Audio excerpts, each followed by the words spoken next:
이른바 3대 특검 중 가장 메인이라고 볼 수도 있는 내란 특검의 조은석 특검이 본격적인 특검 수사 진용짜기에 나섰습니다. 조은석 특검이 검경 지휘부를 만난 데 이어 오늘은 공수처와 접촉해 인력 파견을 논의했다고 합니다. 내란 특검의 조은석 특검이 오늘 오후 오동훈 공수처장을 만나 면담했다는 보도가 떴습니다. 보도에 따르면 공수처는 오늘 오후 4시 과천 공수처 청사에서 오동훈 공수처장과 조 특검이 만나 인력 파견과 청사 등 시설 이용 등에 관련해 논의했다고 밝혔다 하며 앞서 조 특검은 지난 13일 검찰 특수본부장 박세현 서울고검장을 비롯해 경찰청 비상계엄 특수단도 방문했습니다.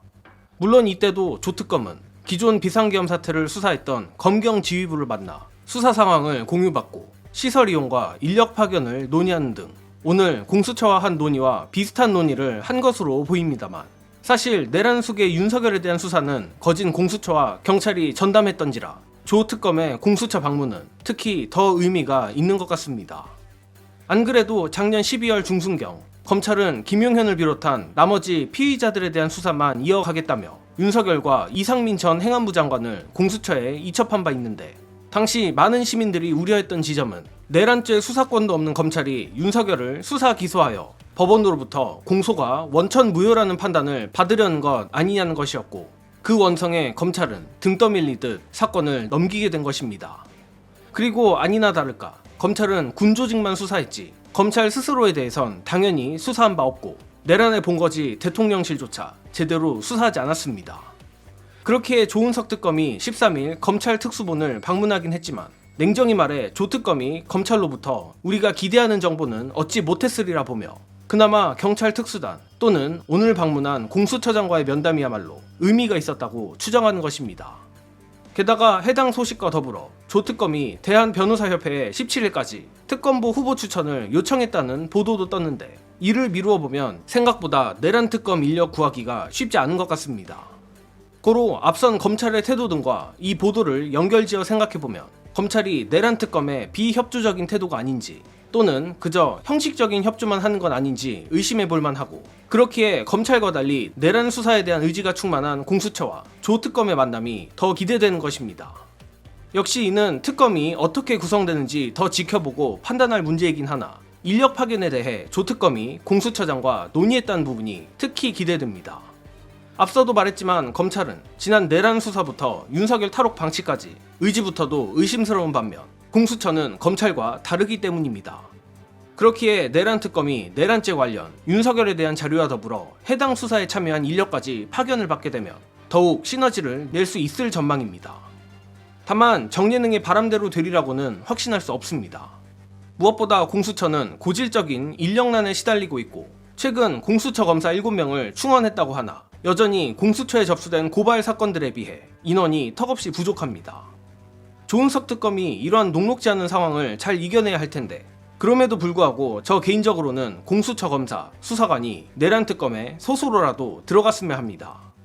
아무튼 내란 특검이 이러나 저러나 17일까지는 대부분 완성이 될 것으로 보이는데 역시 우리가 조 특검에게 바라는 건 그동안 성역이었던 대통령실 및 검찰 그리고 그 뒤 흥망에 대한 지독할 정도의 수사일 것입니다. 그러나 조은석 특검 역시 아무래도 검찰 출신인 만큼 과연 친정을 뒤집어 놓을 수 있을까 하는 의문도 드는데 조은석 특검이 지금까지 걸어온 길을 보면 검찰이라고 특별히 더 애정이 있을 것 같진 않습니다. 관련해 조은석 특검의 영화 같은 이력 영상으로 보시고 오겠습니다. 저 세 분 중에 네. 가장 비토가 많을 수밖에 없는 게 이제 조은석 특검이에요. 네. 그거는 이유가 있어요. 이분이 검사 때 이러저러한 좀 문제를 일으켰었어요. 아주 막 잘못한 게 하나도 없는 그런 검사는 아니야. 근데 계기가 있었어. 계기가. 고대 법대 84학번이고 광주 사람인데 우병우가 서울대 법대 84학번이고 경상북도 영주 사람이잖아요. 네. 근데 둘이 연수원 동기예요. 오. 우병우가 조은석을 무시했어. 지는 서울대 나왔는데 조은석은 서울대 아니라는 이유로. 나중에 이제 쭉 이래저래 이렇게 가다 보니까 우병우는 검사장 승진을 못하고 조은석은 승진을 했어요. 어허. 우병우가 자존심에 스크래치가 난 거야. 그래가지고 이제 우병우는 사표를 내고 나갔어. 좀 있다가 박근혜 청와대 민정비서관이 된 거야. 그때부터 보복을 시작한 거야. 이제. 그러다가 이제 그런 어떤 열심히 애썼던 거를 인정받아서 감사위원이 됐죠. 그러고 감사위원 임기 중에 이제 정부가 바뀌고 뭐 유병호, 최재 막 이런 걸로 이제 재해가 막 벌어지는데 조은석이 제일 세게 싸웠지. 검사 때부터 하여튼 수사를 정말 독하게 하는 사람이다. 네. 이걸로 명성이 있어요. 그래서 내란 특검에는 진짜 적합한.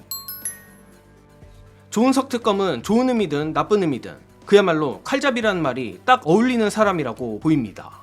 특히 검사 출신 김규현 변호사에 따르면 조은석 특검의 수사 스타일을 두고 초토화식 수사라고까지 했는데 정이고 뭐고 다 떠나서 그야말로 수사 대상을 초토화하는 데 일가견이 있는 사람이라는 겁니다.